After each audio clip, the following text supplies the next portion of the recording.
우리가 과거에 어릴 때 많이 불렀던 노래가 있는데요. 요즘은 좀 잘 안 부릅니다만도 가을이라 가을바람 하는 노래가 있지 않습니까? 가을이라 가을바람 솔솔 불어오니 푸른 잎은 붉은 치마 갈아입고서 남쪽 나라 찾아가는 제비 불러 모아 봄이 오면 다시 오라 부탁하노라. 이런 노래가 있었죠. 요새는 아이들이 제비도 못 보고 하니까 안 부른가 몰라도 옛날에는 많이 불렀고, 그리고 교과서에도 올려져 있었습니다. 이 노래의 2절을 보면 가을이라 가을바람 다시 불어오니 밭에 익은 곡식들은 금빛 같구나. 추운 겨울 지낼 적에 우리 먹이려고 하나님이 내려주신 생명의 양식, 이렇게 되어 있습니다. 그런데 지금은 문화교육부 이렇게 되어 있습니까? 그렇게 되어 있는데 옛날에 문교부라고 했을 그때 이 노래가 많이 불려졌는데 이것을 문교부에서 가사를 고쳤어요. 하나님이 내려주신 생명의 양식을 대자연이 내려주신 생명의 양식, 이렇게 고친 거예요. 이것은 완전히 불교식 표현이고 작사가가 작사한 내용을 완전히 무시한 이런 엉터리 같은 장난질을 문교부 사람들이 한 것이죠. 이 노래는 백남석 작사, 현재명 작곡으로 되어 있습니다. 백남석 씨가 누구냐? 이 사람은 백사겸 씨의 아들입니다. 그러면 백사겸 씨는 누구냐? 이 사람은 장님이고 점쟁이였습니다. 백사겸 씨는 점을 많이 쳤는데 용하다고 해서 많은 사람들의 점을 치가지고 돈을 많이 벌었습니다. 그런데 이 사람이 예수를 믿게 됐습니다. 자기가 가진 돈을 가지고 교회당을 짓고 교회를 세우고 복음을 열정적으로 전했습니다. 그래서 이분을 가리켜서 전설적 전도인이다, 이렇게 별명을 붙였습니다. 그럴 정도로 백사겸 씨는 아주 열정적으로 복음을 전한 사람이었습니다. 이분의 아들이 백남석 씨입니다. 그 당시에 그러니까 학교 이름이 무슨 연희 전문학교, 이화 전문학교 이럴 때입니다. 이럴 때에 이 백남석 씨가 미국의 에모리 대학을 나왔습니다.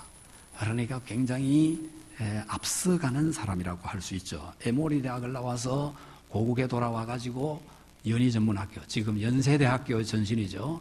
연희 전문학교 교수로 있으면서 주일학교 교육에 크게 공헌했습니다. 큰 공적을 세운 분입니다. 이분이 신앙 고백으로 만든 노래가 바로 가을이라 가을바람 솔솔 불어오니 하는 그런 노래입니다. 이 가사를 그렇게 해서 신앙 고백으로 추운 겨울 지날 적에 우리 먹이려고 하나님이 내려주신 생명의 양식, 이렇게 지었는데 이 아무것도 모르는 문교부 사람들이 대자연이 내려주신 생명의 양식, 이렇게 바꾼 거죠. 있을 수가 없는 일이죠. 어떻게 대자연이 어떻게 우리에게 먹이려고 만들어 줍니까? 그 대자연을 움직이는 분이 누굽니까? 여러분들이 피아노 연주를 하는데 피아노 연주할 때 연주하는 것도 보고 있다가 그 피아노 그거 참 좋다 이러면은 이건 제대로 음악 감상하는 사람입니까? 아무도 모르는 사람이죠. 조금 더 나가서 피아노 연주를 듣고 그 음악이 참 좋다 이렇게 하면 조금 아는 사람이죠. 더 나아가서 저 곡을 누가 썼는가, 그분이 곡을 쓸 때 어떤 배경에서 어떤 뜻을 가지고 어떤 동기에서 작곡을 했는가, 이런 것들을 알고 음악을 감상하면 그 음악의 깊이, 더 깊은 음악의 의미를 깨닫게 되고 감동을 받게 되죠. 하이든이 천지창조를 작곡했습니다. 오라토리오 천지창조. 오라토리오 중에서 아주 유명한 곡이 핸델의 메시아죠. 핸델의 메시아, 그리고 하이든 하면은 천지창조. 근데 하이든이 천지창조를 작곡했는데 이 곡을 발표할 때 아주 훌륭한 합창단과 함께 더불어서 오케스트라가 연주해서 아주 장엄하게 연주를 했어요. 모든 사람들이 감동받았습니다. 하이든을 이렇게 세워놓고 우레와 같은 박수를 하이든에게 보냈습니다. 그 박수가 다 끝났을 때 하이든이 이렇게 말했습니다. 이것은 제가 한 일이 아닙니다. 하나님께서 내게 들려주셨고 내가 받아 적은 것일 뿐입니다. 이렇게 했어요. 이 불후의 명작들, 핸델의 메시아도 핸델이 순식간에 적었어요. 이거 머리에서 짜내가지고 쓰려면 절대로 그렇게 빠른 시간 내에 그렇게 곡을 만들 수 없습니다. 하나님께서 영감을 부어주어가지고 그냥 받아 적는 거예요. 하이든이 바로 그 사실을 그렇게 고백했습니다. 그러니까 곡을 썼으면 그 곡과 가사, 이 어떤 동기에서 누가 어떻게 지었는가 이걸 알아야 되죠. 그 깊이까지 알아야 제대로 아는 것입니다. 나타나는 현상에 이렇게 곡식들이 익어가지고 열매를 먹을 수 있게 됐다. 그러면 대자연이 줬다. 그 대자연을 움직이는 분이 누구시며 어떤 힘으로 어떤 사랑으로 그 일을 하고 계신지 그것까지 알아야 아는 거죠. 그냥 껍데기만 알고 이렇게 가사를 바꿔놓는 것은 이건 무식의 극치입니다.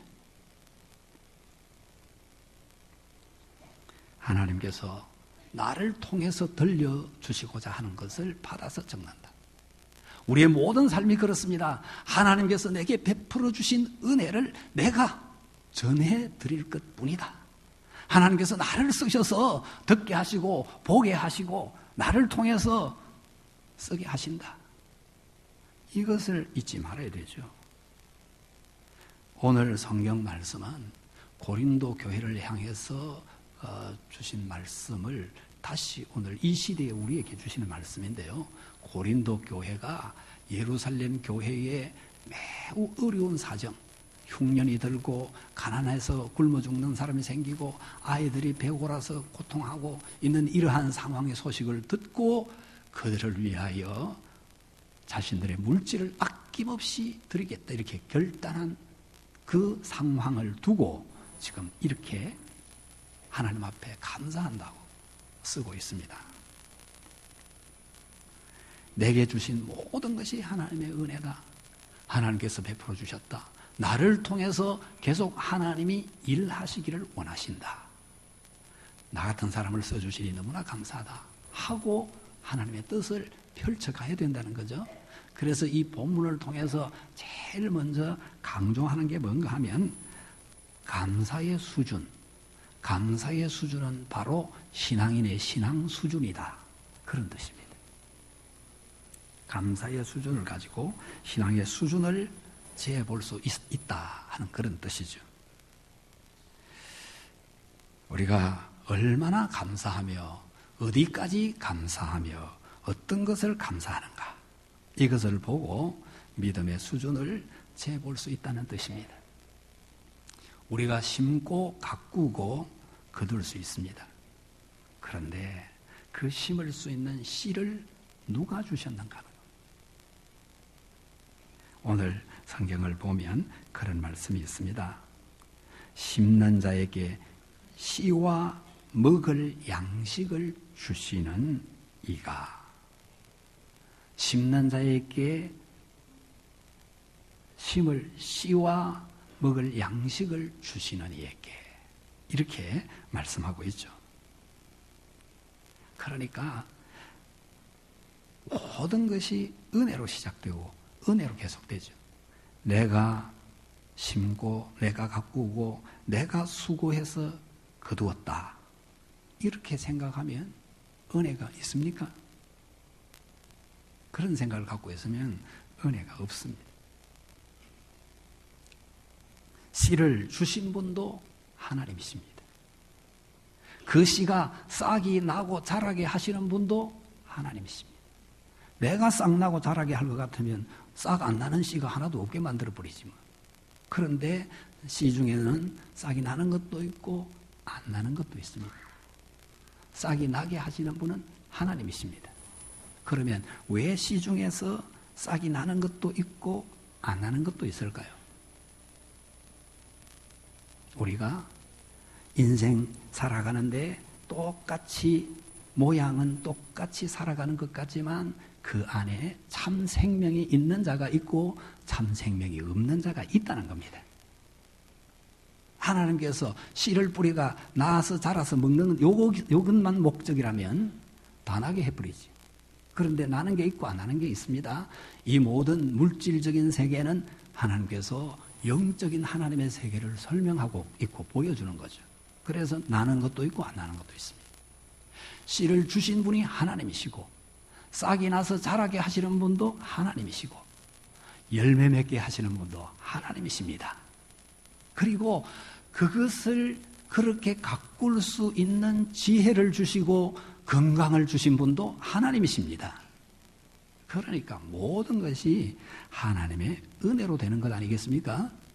이 근본을 알고 그 모든 것들을 만지고 사용하고 그 목적에 따라서 써야 그게 바로 사는 거 아니겠습니까? 피아노 연주를 했는데 피아노 좋다 이러고 있으면 되겠습니까? 우리 성도들이 그것까지 하나님이 보여주시고자 하는 영적인 세계까지 보면서 살아가게 되기를 축복합니다. 두 번째는 이렇게 먹고 입고 쓰는 문제, 이것은 누구나 받고 있죠. 깨닫든지 못 깨닫든지 믿는 자든지 안 믿는 자든지 다 받습니다. 그런데 믿는 하나님의 백성들에게는 특별한 은혜가 있다는 겁니다. 그 오늘 본문에서 이야기하고 있습니다. 그게 뭔가 하면 너희에게 주신 지극한 은혜 이렇게 표현하고 있습니다. 너희에게 주신 지극한 은혜. 이 말은 다 받는 은혜가 있지만 그 중에 독특한 은혜 중의 은혜가 있다. 그런 뜻이죠. 은혜 중의 은혜. 고린도교회와 예루살렘 교회를 위해서 맨 먼저 헌금하기로 작정했습니다. 돕겠다는 겁니다. 자기들의 재물을 내놓겠다는 겁니다. 이것이 은혜 중에 은혜라는 겁니다. 있다고 내놓습니까? 많이 가졌다고 내놓습니까? 그렇지 않다는 거 우리가 너무나 잘 알지 않습니까? 아무리 많이 가져도 움켜쥐고 더 가지려고 하는 사람은 가난하기 짝이 없는 사람이에요. 늘 모자라는 사람, 이 가난한 사람이죠. 내 가진 것을 만족하게 여기고 내게 부족함이 없습니다 하면서 베푸는 사람, 이 사람은 굉장한 부자죠. 부족함이 없습니다. 이 사람보다 더 부유한 사람은 없습니다. 이런 은혜, 내게 부족함이 없습니다.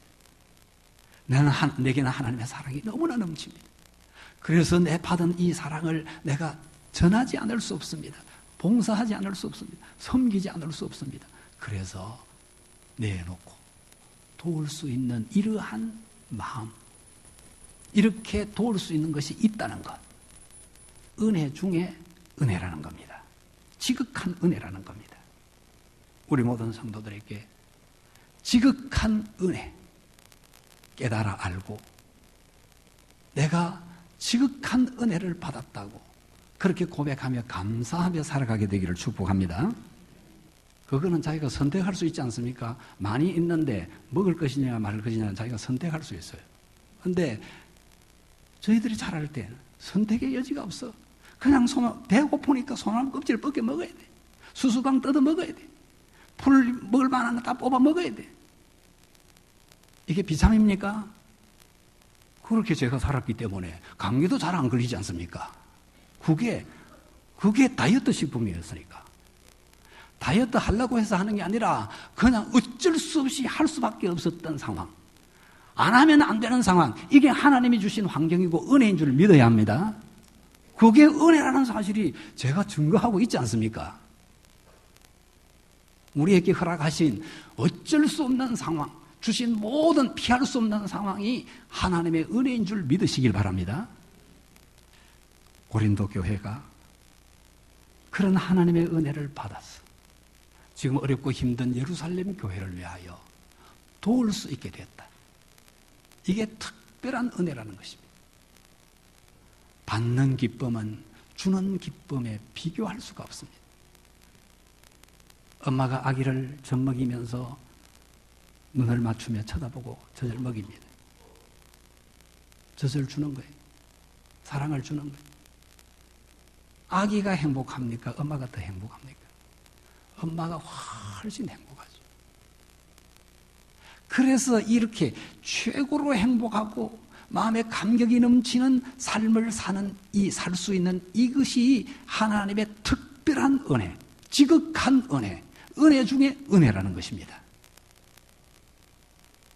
우리 성도들이 그 어느 것 하나 감사하지 않은 것이 없다.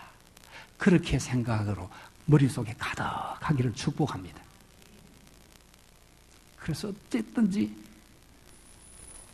아껴서 주려고 하는, 그래서 은혜 중에 은혜를 누리며 살게 되기를 축복합니다. 세 번째는 많은 은사를 주신 것에 대하여 감사한다는 거죠. 많은 은사를 주신 것을 알아야 합니다. 하나님께서 내게 많은 은사를 주셨다. 그 얼마나 많은 은사냐? 15절을 한번 다시 같이 읽어보겠습니다. 말할 수 없는 그의 은사로 말미암아 하나님께 감사하노라. 이게 은사가 얼마나 많은지 말로서 표현이 안 된다는 겁니다. 그래서 말할 수 없는 은사 이렇게 말하죠. 말할 수 없는 은사를 내게 주셨다. 나는 정말 넘치게 받았다. 이것을 기억하고 살아가시길 바랍니다. 베세다 들녘에서 예수님께서 제자들에게 말씀하세요. 지금까지 말씀을 천국 복음을 전하시는데 수많은 무리들이 예수님 따라다녔어요. 수많은 무리들이 따라다니는데 이 말씀 듣느라고 먹는 것도 배고픈 것도 다 잊어버렸어요. 근데 이제 저녁 때가 돼서 예수님 말씀을 마치시고 예수님은 이제 기도할 시간 되셨어요. 그래서 제자들에게 먹을 것 주라. 그러니까 제자들이 당장 뭐라 그럽니까? 200데나리오너치의 떡이 있어도 이들을 못 먹일 겁니다. 지금 이 들판인데 어디서 그걸 구합니까? 이렇게 이야기를 하는 거예요. 지금 제자들 앞에 누가 계십니까? 주님이 계십니다. 그러면 안 되는 일이 있습니까? 예수님께서 하라고 했는데 어떻게 해보려고 궁리를 하면 안 되는 일이 있겠느냐 하는 겁니다. 예수님이 하라고 했으면 할 수 있기 때문에 하라고 한 것입니다. 할 수 있는 방도가 주님께 다 있기 때문에 하라고 한 겁니다. 제자들이 예수님 앞에서 계산하고 있습니다. 여러분 주님과 동행하십니까? 여러분 가정에 주님을 모시고 사십니까? 주님과 동행하고 주님을 모시고 사시길 바랍니다. 그러면 주님이 시킨 대로 가면 되는 것이지 염려할 필요는 아무것도 없습니다. 그런데 어른들은 염려가 많아요. 계산이 빨라요. 그런데 아이는 아무 계산이 없어요. 순전한 마음이에요. 엄마가 너 가거든 하루 종일 있으면 배고플 텐데 이거라도 먹어라 하고 보리떡 5개 물고기 2마리. 보리떡 먹어보셨는지 모르겠는데 우리는 자랄 때 보리떡도 잘 못 먹고 갯떡 먹었죠. 갯떡. 근데 보리떡 5개와 물고기 2마리, 이 물고기는요 그 원문을 보면 어부들이 잡아가지고 이것은 고기로 생선으로 가치가 없다 버린 거예요. 버린 것을 어머니가 주워다가 말려서 생선을 구워서 이렇게 아이에게 준 겁니다. 그럼 정말 가난한 음식이에요. 근데 이 아이가 그런 가난한 집의 애인데 이걸 내놓은 거예요. 보리떡 5개 물고기 2마리. 이거 뭐 계산이 없어. 계산하면 내놓겠습니까? 계산하면 못 내놓습니다. 그래서 주님은 너희가 어린아이와 같지 아니하면 절대로 천국 못 들어간다. 그렇게 말씀하시는 겁니다. 여러분의 삶에 계산하지 마시길 바랍니다. 하나님은 계산을 초월해 계십니다. 이 소년이 덜렁내놨습니다.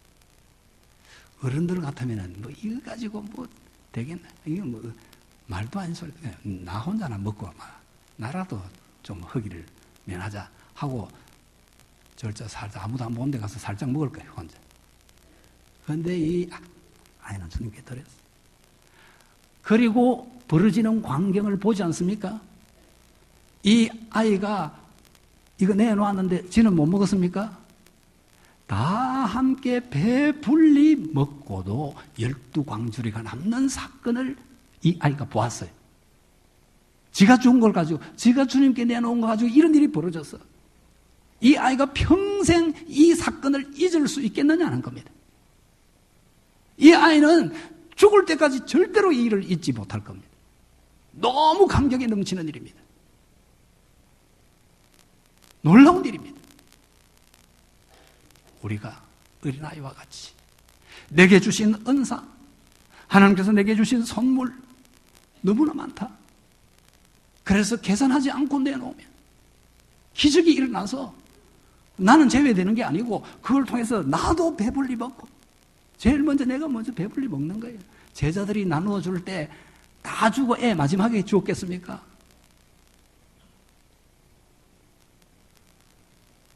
놀라운 일이 일어났고 이 아이는 평생 잊지 못하고 살아가게 되는 감격을 갖게 된 거죠. 그래서 우리가 내게 주신 은사, 말로 할 수 없다. 말할 수 없는 은사를 받았다는 사실을 깨달아야 된다는 것입니다. 보리떡 5개, 물고기 2마리. 아무것도 아니지만, 보잘것없지만 주님 손에 들려졌을 때 놀라운 기적의 떡이 되었습니다. 모세가 잡고 있는 지팡이는 들판에 뒹굴어 다니는 막대기에 지나지 않습니다. 그런데 그 막대기를 하나님께서 던지라 해서 던졌더니 놀라운 기적이 일어났습니다. 잡아라 해서 잡았더니 놀라운 기적이 일어났습니다. 감격스러운 일이 벌어졌습니다. 여러분이 하나님께서 주신 은혜, 다 하나님 주신 놀라운 은사다. 던지라면 던지고 잡으라면 잡고 그렇게 하면 기적이 일어나게 될 줄 믿으시길 바랍니다. 하나님께서 기적 같은 역사를 우리를 통해서 이루시기를 기뻐하십니다. 그래서 내가 제일 먼저 기쁨이 넘치고 다른 사람들까지 기쁘게 하는 그런 사람 되기를 원하시죠.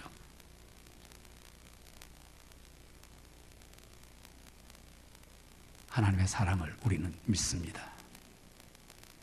그 사랑에 대하여 바로 응답할 줄 알아야 됩니다. 바로 응답하는 것은 그냥 되는 것이 아니고 삶으로 하는 것입니다. 사랑의 표현은 물질과 시간으로 표현이 됩니다.